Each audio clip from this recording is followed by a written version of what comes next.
Welcome to Rosanadu. Feels almost like, what the fuck is going on? Saying anything normally and acting normal does seem a little bit silly right now, if it didn't before. We're not going to really talk about it, we're going to talk around it. And I just sincerely hope everyone is great. And at this point, I'm convinced that we have more international listeners than stateside listeners, perhaps. I mean, I could be wrong, but we're reaching a lot of different countries, and I just don't know how many of those listeners are coming from America at this point. Which really makes no difference to me, but at the same time, I am talking about things happening in America. I can only really speak to the vibe here, but I do think that most of what I say is evergreen and not really to do with America. But given what's happening, it is starting to be like, whoa. And I think that, like, it's just every time that I would talk about it, when it's like starting a podcast episode, it's like, how are you not really going to acknowledge? It's almost like being at war or something. Like, how are you not going to acknowledge, like, wartime if you have a podcast or, like, are starting a conversation with a friend or whatever?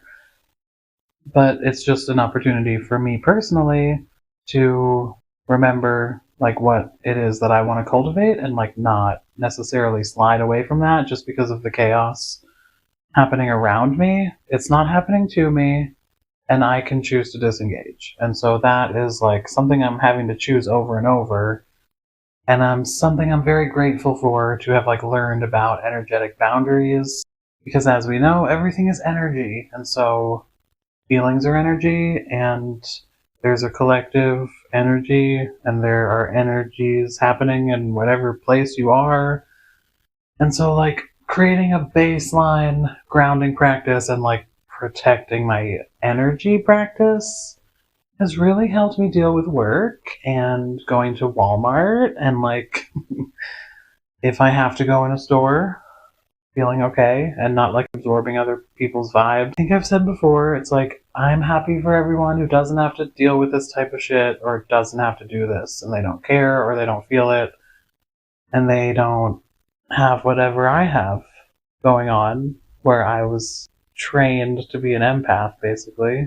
And then, of course, I have like complex PTSD, which is something that you definitely need to learn how to manage if you want to feel better and not walk around feeling not great and having anxiety and stuff like that.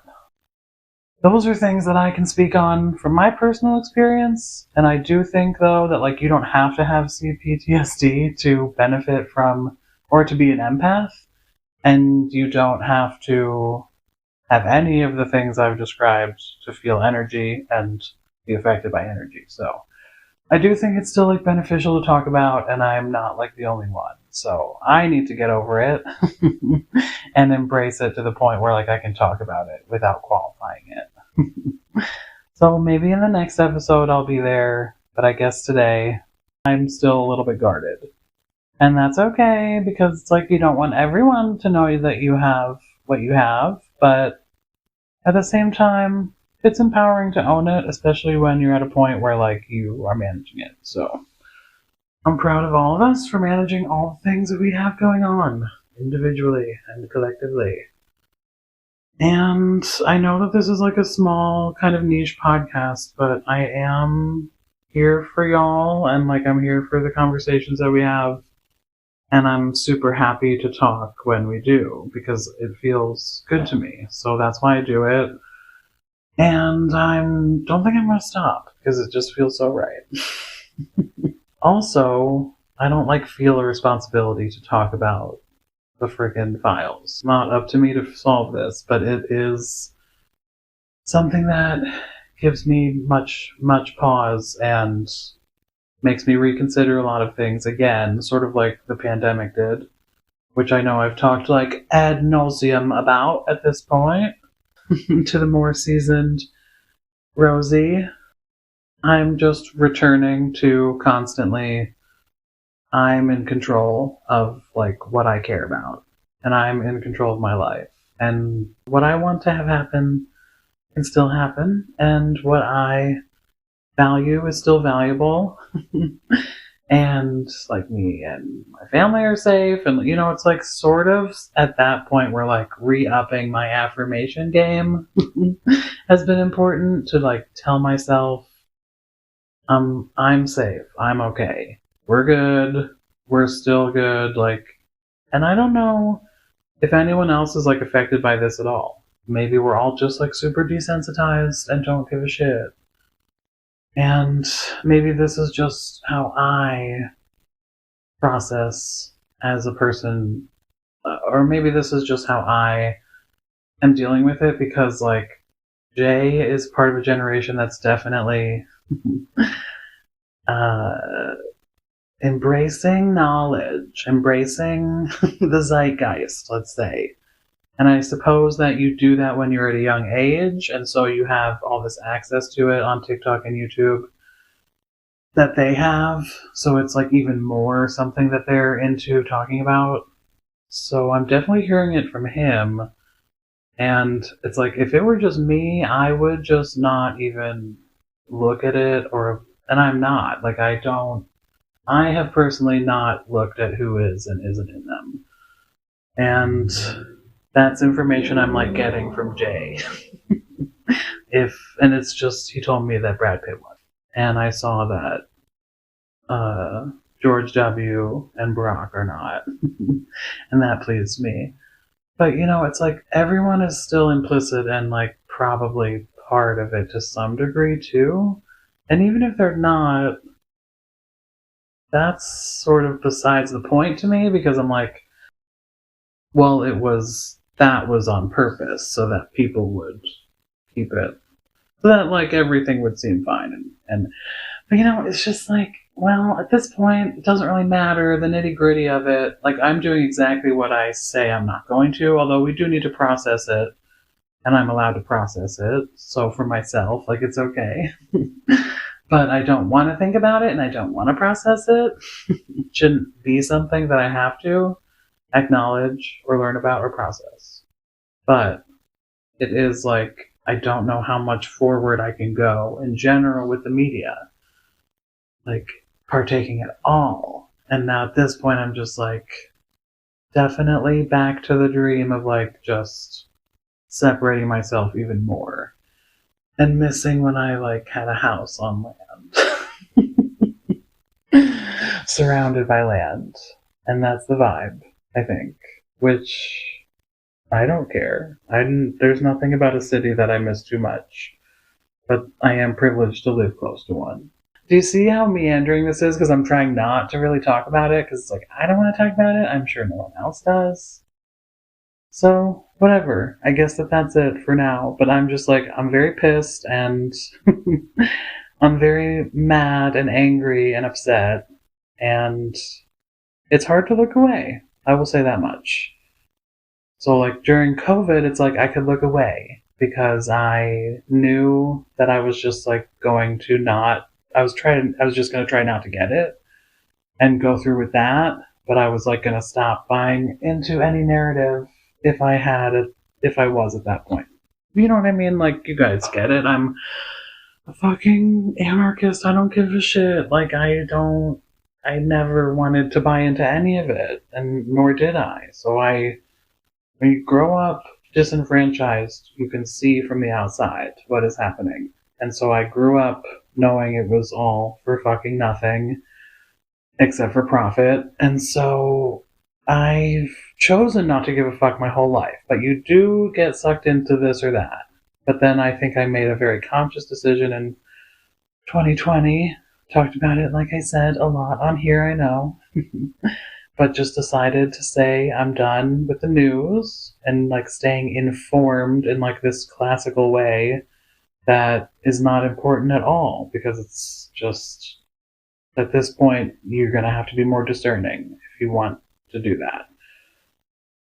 So what I'm saying is I definitely just like took myself out of the game a little bit and that was amazing and incredible and served me very well. And I just wish that, like, at this point I was living off grid. You know what I mean? I'm not living off grid though, and so I need to embrace where I'm at, but like, there's that phrase, like, be in the world but not of it, and I've like always really hated that phrase, like, genuinely, because it kind of makes no sense to me. But I guess that I get it. I just don't even want to know if I want to be like in the world. Like I said to Jay today, like, I just realized I don't like being places where there are people who aren't my friends or family. And he was like, you're just figuring that out? Like, I've known that my whole life. And I was like, yeah. And I don't like that though, but I just don't like what's happening out there right now. I definitely don't want to come here to complain. So we have to definitely reframe and say, this is not what we're doing, but we're acknowledging. We're acknowledging the bullshit, and we're accepting it by acknowledging it too. We are accepting it.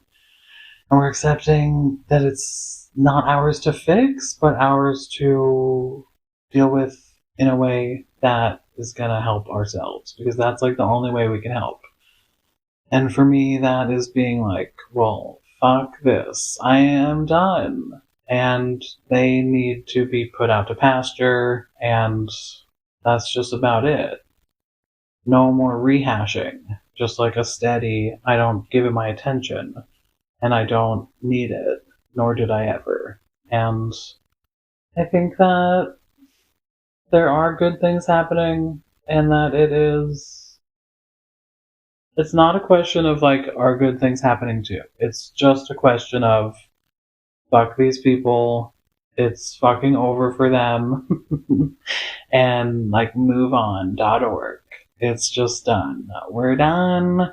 There's no point in fixing what is broken. It's just like, you gotta rebuild something new. And that's alright. There are plenty of new things to rebuild, and plenty of points to start from. And for me, it's like, it's just so simply starting from like simplifying and stopping and redirecting my focus and attention. Even if it's to other things that piss me off. Like, I do think that AI is a great tool, you guys. I really do, because I have used it and it has helped for a few different things. And I do keep like my responses or my input short, and so that I get like effective use out of it, because I do think ethically I hate it. Okay, so I don't want to use it very much until we figure out how to like use it in a more sustainable way. With that said, honestly though, like, the AI slop, I genuinely can't believe it, and it is like driving me to a point where I'm done with the internet. I genuinely just can't believe what few people are not using AI for what they're putting out as content. And I mean, this is like everything. Captions and posts.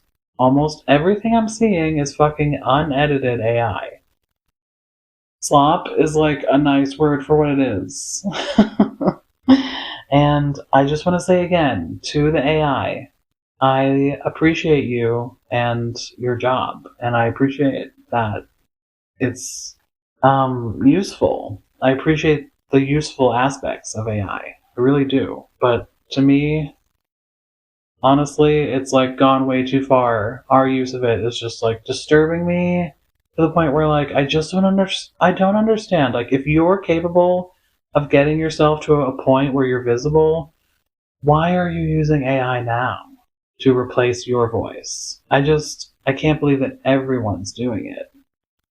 And I've seen creators use it for like what they're calling podcasts too.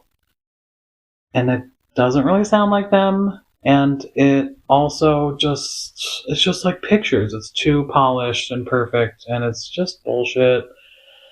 And the captions and the writing is just so unbelievably pedantic. right? That's the word. It's like, I literally can't believe it. I've never had a use for that word before. Slop just doesn't even begin. I just feel like we were basically illiterate before 2024, and now since AI, everyone's just gonna be like completely illiterate, can't read, can't write. And guys, I really just. We know that it's by design. We know that it's on purpose. Saying it just is sounds stupid because it's obvious. But I mean. And so it's like cringe to say it. It sucks the soul out of my life to say that. But I truly believe, based on what the current stitch is when I check in, when I touch down on planet Earth, I'm just kidding. I'm in a forest right now. I mean, my room has white walls, and I hardly have any art hanging up, but I have kind of made it a forest in here, as I've previously stated. But no, I want to be grounded. I choose to have a grounded approach in my life, and that's a conscious choice. I do love magic, and I do know that, reality is magical, but that's, what I'm saying. I don't want to go to space. I want to be here. Recent circumstances are making it hard to want to be here. It's definitely tough right now to clock in or lock in. And I think that is just part of it, part of the crumbling, part of the I'm done. And so this is done. This is done. I'm done. I don't need to be here for this. I don't want to be here for this. I'm just gonna go do this, which makes a lot more sense to me because I have been doing it and it has been working for me. I'm sorry, guys. I'm fired up because I'm pissed off. And I'm genuinely. I just feel like I've played small my whole life. And not in many aspects have I not played small. I've been a really good mom and a really good strong mom. And warrior in my own life, I think. Because there's been a lot of stuff that has needed to be done as a mom to a young person and a baby and a child and a toddler and all of that. And so now I think my focus is switching just a little bit to be well, I have energy that I can use to do what I would really like to do. And it's definitely not spend any time caring about what other people are doing. And it's definitely I've spent so much time doing that because I've been a caretaker my whole life. And have really any time devoted to myself, it has been true devotion because it's the things for Jay and my family had to happen, had to do those things. And then you yourself can get put on the back burner so easily to this point where it's just unnatural. It's just not good. And so now I'm feeling sort of a bubbling up of all the things that I would like to do and say now. And so I'm doing them and I'm saying them, and I really don't care. And I think that there's some code breaking here where it's there's no specific code to break the matrix in general or your own, but doing things like this, putting yourself first, saying the things you want to say, those break codes or whatever. And reality transurfing, doing something out of the ordinary, breaks the code. And I'm into breaking the code. I am extremely into it. Let's fucking break those codes. You're amazing. I'm amazing. You're kick-ass. I'm kick-ass. We're the fucking best. Everything is working out perfectly for us because we fucking earned it. But not only that, we're worthy of it, and we're born worthy of it. And we are empowered because we say so, and we don't need anyone to tell us who we are, or what we are, or what we think, or what's going on. And that is how I am choosing to live my life and move through life. And it doesn't even feel that cringe because at this point it just is like literally everything that's ever happened is cringe. Everything that I have witnessed has been cringe. I think that I'm the least cringy part of all of it. And you as well. And I just think that it's our time, baby. It's time to shine. And if you made it this far, you are the best. You're a true Rosie. Or whatever we're going to call ourselves. You're a true script. Since because it's RX. So the shorthand of Rosanna is RX.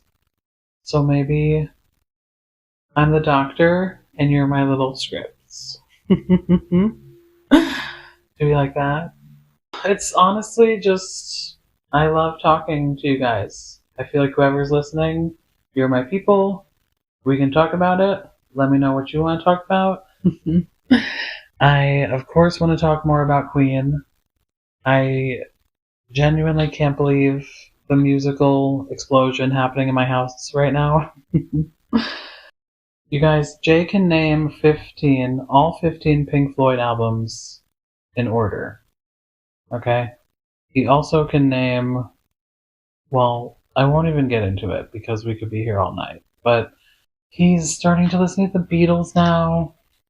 This last week, he's taken on Led Zeppelin, which is shocking because I thought he would just never listen to Led Zeppelin, even though he has heard them many, many, many times. I mean, he's heard Led Zeppelin just hundreds of times in his little youth, but he doesn't care about that, nor should he, so he's had to discover them on his own. Now he's listening to all 7 Led Zeppelin's albums in 1 week, so 1 a day, and giving me notes.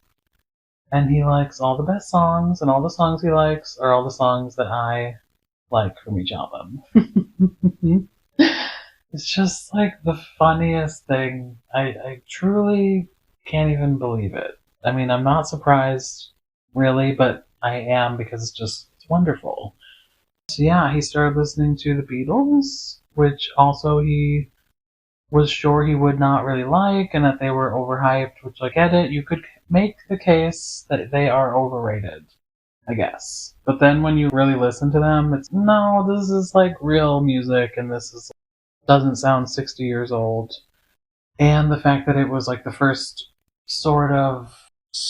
it was the first wave, right, of like music that really sounded like that we were hearing mainstream. And so that it sounded that good for being that, I just don't even know. We're so blessed musically. Like, honestly, it's really funny, but I guess I already said that he loves Take Me Home, or is that what it's called? By Phil Collins. And that at first he like did not like it, but then now it's like one of his top 3 songs of all time, he said.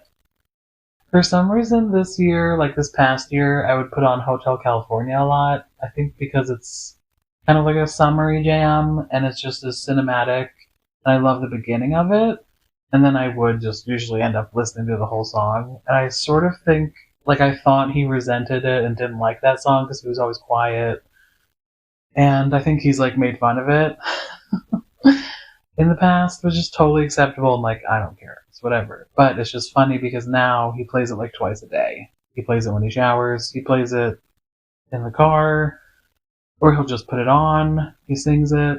It's really funny, you guys. I've like created a monster. So I'd say that's definitely a case for having kids, because you get to just have a literal carbon copy of yourself if you literally just don't even do anything but spend time with them. Because I certainly have not, like, none of the things I know. I've been talking about this for years, so I do understand. But like everything since he was little that we have both loved, I'm always like surprised. Whether it's Phantom of the Opera, just like literally every musical, every band, every movie, I'm always like, he's not gonna like this. But then he ends up loving it. Or I just do what I do and he likes it eventually too. So it's just so magical. I'm not telling anyone to have kids. It's just a way to discuss how lucky and beautifully blessed I am. And I just want to share that with everyone. I want everyone to experience it. But maybe you have a niece or nephew or a best friend or a pet who does the same thing. I don't know. But anyway, it's just really funny because now he's several inches taller than me and still just my little sweetie, just my little baby. And yeah, I'm sad that he's growing up and getting older so quickly. I really, really am. But the fact that he's still the exact same, if not just better all the time, every day, right? So I wanted to talk about Queen, but instead we talked about Jay. But he deserves it because he's a wonderful boy. And I want to get him on the podcast. We should do that for you guys as a little treat because I bet it's gotta be even better than this, right? And this is hard to top, am I right? You guys, we persist. We persist, and everything is great, and life is amazing. Just listen to the music that gets you hyped, put yourself in the place you want to be, or listen to music that makes you calm and chill. Or listen to music that makes you feel angry. I actually read one time a couple years ago that you should listen to music that like if you're in a heightened state and you're like trying to calm down, maybe you listen to music that's like where you're at, like something super hyped, and then you like decrease it from there. I've actually done it, and I do think that it's an easy way to like get a little bit calmer, meet yourself where you're at, but not like continue to feel stressed and angry or anxious. Or get like stuck in that like heightened fight or flight type of feeling, which I personally do not love. But if I'm dancing and stuff, then it's fine. But if you're in the car, I don't know, it's a different story sometimes. Anyway, guys, and girls, and people, really need to stop saying guys so much. Good to be hyped. It's good to get hyped. It's good to talk about these things for me. I really appreciate having an outlet where I can be myself and be with like-minded folk who are cool and understand. I hope everyone is doing great, and I'll see you next time on What Xanadu.